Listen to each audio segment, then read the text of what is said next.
رات کو دیر سے سونے کی وجہ سے صبح حسب معمول آنکھ دیر سے کھلی۔ علی نے جلدی پیکنگ شروع کی۔ علی نے دل میں کہا آج ضرور ایئرپورٹ پہنچنے میں دیر ہوگی اور شاید فلائٹ نہ مل سکے۔ اسی سوچ میں تیزی سے ہاتھ چلاتے ہوئے پیکنگ کی، خود کو جتنا برا بھلا کہا جا سکتا تھا کہا، اور جلدی میں شاور لے کے ایئرپورٹ کی طرف روانہ ہوا۔ علی کو آج رات کراچی میں اپنے دوست اسفن کی مہندی کی تقریب میں شرکت کرنا تھی۔ دوست قریبی تھا، اس لیے شرکت لازمی تھی، ورنہ علی کراچی کا رخ نہ کرنے کا عہد کر کے اسلام آباد آیا تھا۔ کراچی جو علی کا آبائی شہر تھا، وہ کچھ سال پہلے اسے خیر بات کہہ کے اسلام آباد میں رہائش پذیر ہو گیا تھا۔ فلائٹ ٹائم پہ تھی، علی نے بورڈنگ کی اور اپنی سیٹ سنبھالی۔ جہاز رن وے پر دوڑنے لگا اور علی اس کشمکش میں پڑ گیا کہ اسے کراچی جانے کی خوشی ہو رہی ہے یا پریشانی۔ وہ شہر جہاں اس کا بچپن گزرا، گلیوں میں ہر چپے پہ کئی یادیں وابستہ ہیں، بچپن کی شرارتوں کی داستان رقم ہے، کتنے ہی قریبی رشتہ داروں کی قبریں ہیں، پرانا گھر اور پرانا محلہ۔ جیسے جیسے جہاز پرواز کرتے ہوئے آسمان کی بلندیوں کی جانب گامزن تھا، ویسے ہی علی کی یادوں کے دریچے کھلتے جا رہے تھے۔ وہ بچپن، لڑکپن اور پھر جوانی، سبھی کچھ تو کراچی میں گزرا تھا۔ تقریباً آدھی سے زیادہ زندگی کراچی میں بسر ہوئی تھی۔ 2 گھنٹے کا مختصر سا سفر جلد ہی ختم ہوا اور علی نے ایئرپورٹ سے سیدھے اپنے دوست کے گھر جانے کا ارادہ کیا۔ علی کا مزاج اب قدرے مختلف ہو چکا تھا۔ پہلے بے سر و سامان بغیر کسی منزل کی تلاش میں سفر کرنا اچھا لگتا تھا، لیکن اب وہ نہ تو بے وجہ سفر کرتا، نہ ہی آوارگی طبیعت میں رہی تھی۔ جو اب طبیعت میں شامل تھی وہ تھی وحشت اور آدم بیزاری۔ اسفند کے گھر علی کا پرتپاک استقبال ہوا۔ سب گھر والوں نے بہت خلوص کے ساتھ استقبال کیا۔ شام کو مہندی کا فنکشن تھا اور ابھی کافی دن باقی تھا۔ علی نے اسفند کے ساتھ اس کے ڈیزائنر کے پاس جانے کا ارادہ کیا اور گاڑی میں ڈرائیونگ سیٹ سنبھالی۔ پرانی یادیں تازہ کرتے ہوئے انہی سڑکوں پر پرانے انداز میں گاڑی دوڑائی۔ اب علی کے چہرے پہ ایک انجانی سی مسکراہٹ تھی۔ شاید وہ کراچی آ کے پرسکون محسوس کر رہا تھا کہ بہرحال اپنا گھر اپنا ہی ہوتا ہے۔ شاپنگ سینٹر سے واپس آ کے علی نے بالکنی سے صحن میں دیکھا تو گھر میں خوب گہما گہمی تھی، ویسے ہی جیسے ایک شادی کے گھر میں ہوتی ہے۔ اسفند کی دادی اور نانی تخت پہ بیٹھی اپنا دور یاد کر رہی تھیں۔ خواتین بری کا سامان تیار کرنے میں مصروف تھیں۔ لڑکیوں کے ہاتھوں میں مہندی کے رنگ خوب کھل کے آئے تھے۔ بچے پورے صحن میں بھاگ رہے تھے۔ نوجوان لڑکے لڑکیوں کو خوش کرنے میں مصروف تھے۔ کوئی گجرے لے کے آ رہا تھا تو کوئی کچھ کھلانے میں مصروف تھا۔ کچھ سب کے سامنے باتیں کر رہے تھے اور کچھ کا کلام صرف نظروں اور اشاروں تک ہی محدود تھا۔ علی نے زیر لب ہلکی سی مسکراہٹ کے ساتھ سگریٹ کو پاؤں سے بجھایا اور کمرے کا رخ کیا، جہاں اسفند اپنی تیاری شروع کر چکا تھا اور علی کے بھی کپڑے پریس ہو کے آ چکے تھے۔ شام ڈھلتے ہی اسفند کے ابو کی کرجدار آواز سے گھر بھر میں خاموشی چھا گئی۔ ان کے مطابق سب کو 8 بجے تیار ہو کے گاڑیوں میں بیٹھنے کا حکم تھا۔ علی نے اسفند سے کہا، یار تیرے ابا آج تک ویسے ہی ہیں، حیرت ہے یہ تیری شادی کیسے کروا رہے ہیں، انہیں لگتا ہے کہ تو اب بڑا ہو گیا ہے۔ اسفند نے جواب دینے کے بجائے صرف مسکرانا بہتر سمجھا۔ 8 بجتے ہی سب نے گاڑیوں کا رخ کیا۔ خوبصورت مہندی اور موم بتیوں سے سجی مہندی کی تھالیاں، ڈانڈیاں، ڈھولک اور پٹاخوں کے ساتھ مہندی کے لیے سب روانہ ہوئے اور ہال پہنچے۔ ہال پہنچ کے لڑکی والوں کی جانب سے پرتپاک استقبال ہوا۔ اسفند کو اسٹیج پہ بٹھا کے علی نے ہال سے باہر کا رخ کیا اور سگریٹ سلگائی۔ علی نے سگریٹ ختم کر کے ہال کا رخ کیا۔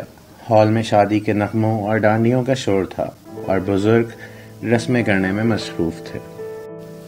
پچھلے 10 منٹ سے علی کی آنکھیں کسی کی متلاشی تھیں اور یہ انتظار زیادہ دیر تلک نہیں رہا۔ ایک اندیکھی سی طاقت نے علی کو پیچھے مڑنے پر مجبور کیا اور جیسے ہی پیچھے مڑا سامنے سے اپنے ماضی کو اپنی طرف آتے دیکھا۔ شاید ایک یہ وجہ بھی تھی کہ علی کراچی آنے کی، کیونکہ اسے یقین تھا کہ اسفند کی شادی میں اسے ضرور موقع ملے گا اپنے زخم ہرے کرنے کا، اور وہ ایک دفعہ دیکھنا بھی چاہتا تھا کہ کیا اب بھی ان آنکھوں میں اس کے لیے وہی محبت برقرار ہے یا نہیں؟ کیا اب بھی علی کا سامنا کرتے ہوئے دل دھڑکنے کی آواز علی کے کانوں تک آتی ہے کہ نہیں؟ کیا اب بھی ایک لمحے کو نظر ملا کے نظریں جھکتی ہیں یا نہیں؟ کیا اب بھی سامنے آ کے آنکھوں میں وہ درد کی لہر دوڑتی ہے یا نہیں؟ علی جیسے قدم بڑھانا چاہتا تھا لیکن قدم جیسے زمین میں گڑ چکے تھے۔ اسی اثنا میں ہال سے اسٹیج تک کا فاصلہ طے ہوا اور زہابیہ علی سے چند قدم کے فاصلے پہ تھی۔ ایک ہاتھ میں اپنے بیٹے کا ہاتھ تھامے اور اپنے شوہر کے ساتھ وہ اس کی طرف بڑھ رہی تھی۔ علی نے مسلسل تکتی آنکھوں کو زہابیہ کی جانب سے ہٹایا اور آگے بڑھ کر برابر سے گزر گیا۔ 2 قدم آگے جا کے یہ شعر زیر لب دہرایا: قرب کے نہ وفا کے ہوتے ہیں، سارے جھگڑے انا کے ہوتے ہیں، وہ جو بظاہر کچھ نہیں لگتے، ان سے رشتے بلا کے ہوتے ہیں۔ علی ہال سے باہر قدم رکھ چکا تھا اور زہابیہ اب اسٹیج پہ پہنچ چکی تھی۔ آخر اسی کی کزن سے اسفند کی شادی ہو رہی تھی اور زہابیہ نے ہی رشتہ طے کروایا تھا۔ اسفند، علی اور زہابیہ کچھ سال پہلے ایک ہی آفس میں ساتھ کام کر چکے تھے۔ علی اور زہابیہ کا رشتہ گپت تھا اور گپت ہی دفن ہو گیا۔ اسفند ان کا واحد مشترکہ دوست تھا، لیکن اس کی زبان سے بھی کبھی ایسی کوئی بات نہ نکلی جو زہابیہ کو یہ محسوس کرواتی کہ اسے سب معلوم ہے۔ علی نے سگریٹ سلگائی اور خون جلانا شروع کیا۔ سب پرانی یادیں ایک ایک کر کے اس کے دل و دماغ میں طوفان مچانے لگیں۔ علی اور زہابیہ کا رشتہ گمنام تھا، نہ دوستی کہی جا سکتی ہے نہ ہی محبت، کیونکہ دونوں نے ایک دوسرے کو حاصل کرنے کے لیے کوئی خاطر خواہ کوشش نہیں کی تھی، لیکن دونوں نے ایک دوسرے کو آج برسوں بعد بھی بھلایا نہ تھا۔ وہ الگ بات کے تعلق اب کسی قسم کا نہ رکھا تھا۔ اسفند کے بھانجے نے ہاتھ پکڑ کر کہا: علی ماموں، آپ کو ماموں بلا رہے ہیں۔ علی نے خود کو سنبھالا دیا اور اندر پہنچا۔ اسٹیج پہ اسفند کے ساتھ بیٹھ کے نہ چاہتے ہوئے بھی نظریں زہابیہ پہ تھیں، اور کچھ یہی منظر زہابیہ کی جانب تھا۔ دونوں نے ایک دوسرے کو دیکھا، نظر انداز کیا، لیکن دل کے ہاتھوں مجبور صرف آنکھوں سے ہی کلام کر رہے تھے۔ دونوں کے دلوں میں کئی سال کا غبار جمع تھا جو شاید نکلنا ضروری تھا۔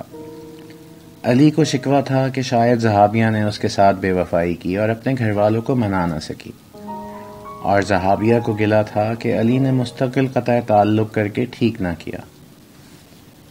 دونوں کے ہی دل میں ایک دوسرے کے لیے گلے شکوے تھے، لیکن شکوے کرتے بھی تو کس حق سے، کیونکہ دنیا کی نظر میں تو وہ صرف ایک عام سے دوست تھے۔ کسی کو نہیں اندازہ تھا کہ دلوں میں کس طرز کی محبت تھی اور کس حد تک ایک دوسرے کو چاہا تھا۔ کتنی راتیں ساتھ گزاری تھیں، کتنے موسم ساتھ دیکھے تھے، کیسے کیسے دکھ ساتھ ہنس کے ٹالے تھے اور کیسی کیسی خوشیاں بانٹی تھیں۔ زہابیہ کا جو ہاتھ علی کو آج ہلانے تک کے لیے نہیں اٹھا، وہ پوری پوری رات علی کے ہاتھوں میں ہوتا تھا۔ وہ سر جو آج شاید غرور سے اونچا تھا، روز علی کے کاندھے پہ ہوتا تھا۔ وہ آنکھیں جن میں آج بھی کہیں محبت پوشیدہ جھلک رہی تھی، کتنی دفعہ علی کے بچھڑ جانے کے ذکر پر ڈبڈبائی تھیں۔ علی انا پرست انسان تھا، ایک دفعہ جو فیصلہ کر لے پھر چاہے ساری زندگی اس پہ ملال رہے، لیکن اپنے فیصلے سے پھرتا نہیں تھا، اور یہی فیصلہ آج اسے مجبور کیے ہوئے تھا زہابیہ سے بات نہ کرنے پر۔ لیکن زہابیہ نے ہمیشہ کی طرح آج بھی پہل کی، جیسے ہمیشہ ناراضگی میں وہ پہلے منا لیتی تھی۔ علی کی تکلیف میں اس سے زیادہ پریشان رہتی تھی، علی کے دل دکھنے کے باوجود خود معافی مانگ لیتی تھی۔ زہابیہ کا ماننا تھا کہ واپسی کا ایک دروازہ کھلا رکھنا چاہیے، لیکن علی تمام کشتیاں جلا کر آگے بڑھنے والوں میں سے تھا، اس لیے دونوں نے کئی سال سے کوئی رابطہ نہیں رکھا تھا۔ زہابیہ نے علی کو بے وفا اور مجرم تصور کر لیا تھا، اور علی کا ماننا تھا کہ جو میرا نہیں پھر وہ چاہے کسی کا ہو، کوئی غرض نہیں۔ علی کو میانہ روی کا راستہ نہیں آتا تھا، وہ جذباتی اور مستقل مزاج تھا۔ علی کا کہنا تھا جو میرا ہے وہ پورا میرا رہے، ورنہ نہ رہے۔ زندگی بھر اسی اصول پہ چلتے چلتے اس نے خود کو تنہا ہی پایا، لیکن وہ اپنے اصول سے نہ ہٹا۔ زہابیہ کو اپنے پاس آتا دیکھ کے علی نے ارادہ کیا کہ آج سب کئی سالوں سے جمع کیا ہوا غبار دھل جائے گا، وہ بتا دے گا کہ اس نے زہابیہ کو کب کب کس کس مقام پہ یاد کیا اور کیسے کیسے خود کو سنبھالا اور زہابیہ سے دور رکھا۔ وہ نہیں چاہتا تھا کہ زہابیہ کا گھر خراب ہو، اس لیے اس نے خود کو زہابیہ کی پہنچ سے دور کر لیا تھا، کیونکہ وہ جانتا تھا کہ زہابیہ اپنا گھر خراب کر سکتی ہے۔ بے شک وہ بہت سمجھدار تھی، لیکن مرد ذات کو علی سے بہتر کون جانتا تھا، اس لیے اس نے دوری کا راستہ اختیار کیا۔ بقول شاعر: مت پوچھ ہم ضبط کی کس راہ سے گزرے، یہ دیکھ کہ تجھ پر کوئی الزام نہ آیا۔ زہابیہ نے اسٹیج پر آ کر اسفن کو مبارکباد دی اور علی کو سلام کیا۔ وہی پرانی دل فریب چہرہ، وہی حسن برقرار تھا، وہی پھولے ہوئے گول سے گال، ہلکی سی مسکراہٹ سمیٹے ہوئے لب۔ علی نے سلام کا جواب مسکرا کے دیا۔ علی نے اسٹیج سے اتر کر زہابیہ کے ساتھ نیچے جانا مناسب سمجھا۔ سب مہندی کے شور و غل میں مصروف تھے، لیکن علی اور زہابیہ چپ چاپ کسی اور ہی دنیا میں تھے۔ علی کے سوال پہ زہابیہ نے کہا کہ میں بہت خوش ہوں اپنے گھر، اور علی نے حسب عادت زیر لب ایک شعر گنگنایا: مجھ سے بچھڑ کے خوش رہتے ہو، میری طرح تم بھی جھوٹے ہو۔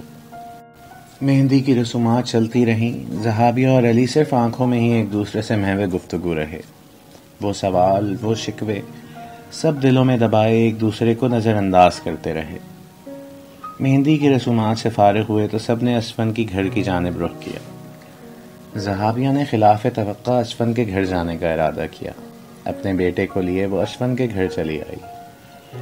علی اضطراب کا شکار تھا کہ اسفن کے گھر آنے کا ارادہ کیوں کیا۔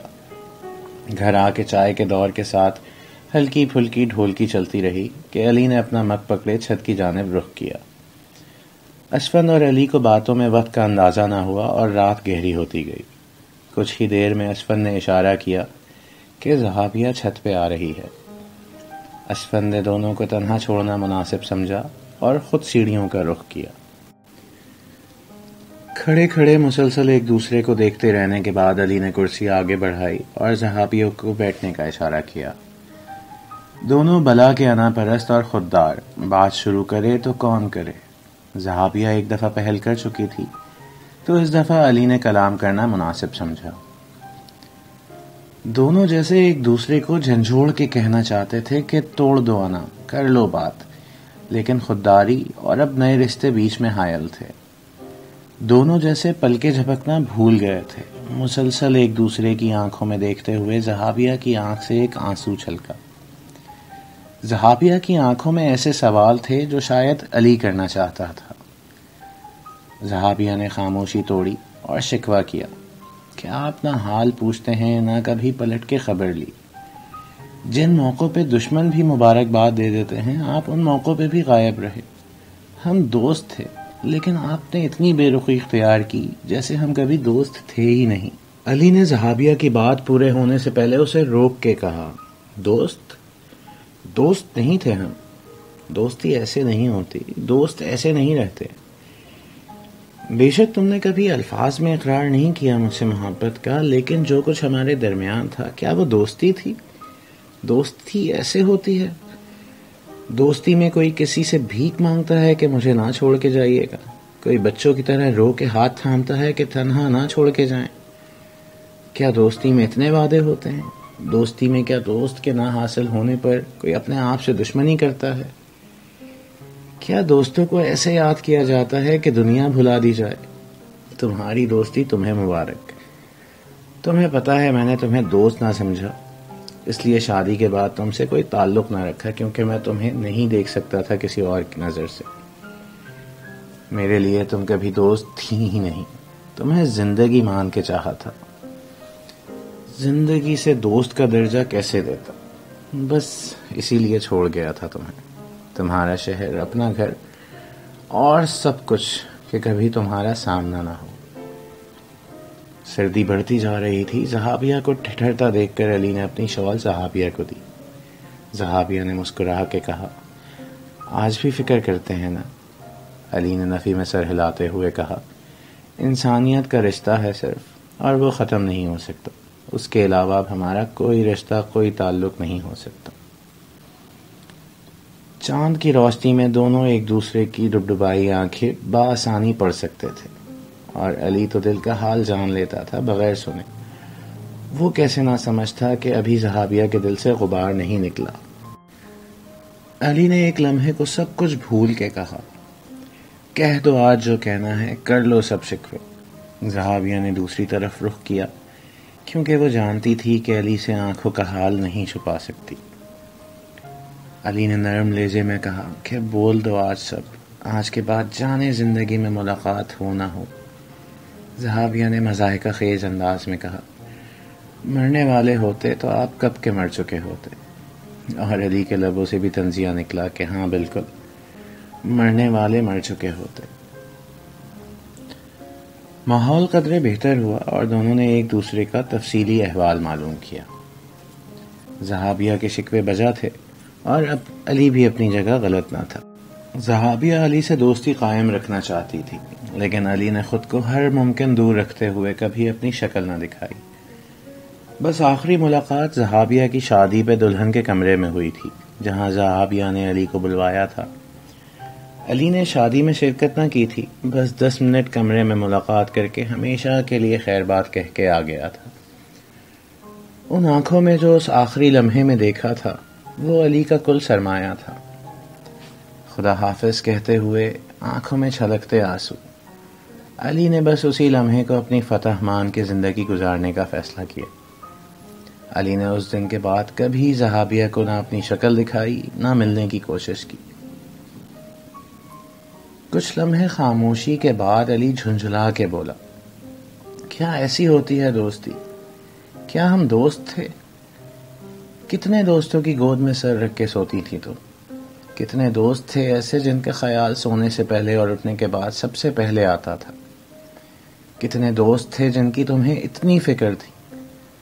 کتنے دوستوں نے پوری رات تمہارے ہاتھ پکڑ کے گزاری ہے؟ کتنے دوستوں نے تمہارے گیلے بالوں کے قصیدے پڑھے ہیں؟ کتنے دوستوں کے لیے تم گھر والوں سے جھوٹ بول کے ملنے آئی ہو؟ کتنے دوستوں کے لیے تم گھر والوں کے سامنے کھڑی ہوئی کہ یہاں کرنی ہے میں نے شادی؟ کتنے دوست تھے تمہارے جو دل کا حال بغیر کہے جان لیتے تھے؟ کتنے دوست تھے جن کو تم روز یاد کر کے روتی تھی؟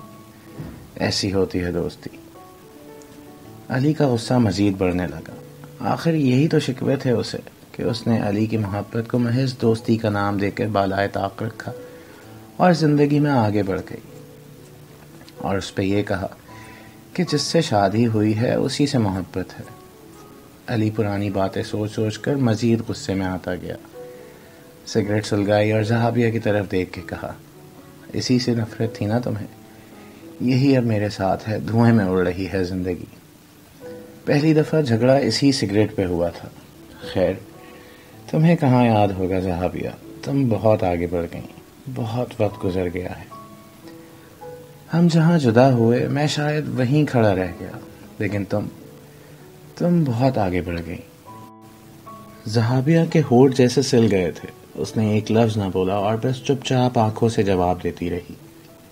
زہابیہ کے جواب علی نہیں سمجھنا چاہتا تھا، وہ صرف سننا چاہتا تھا۔ وہ جھنجھلا کے چیخ پڑا، آج تو بول دو زہابیہ، آج تو بولو۔ آج کے بعد نہیں ملنا زندگی بھر، آج تو بول دو۔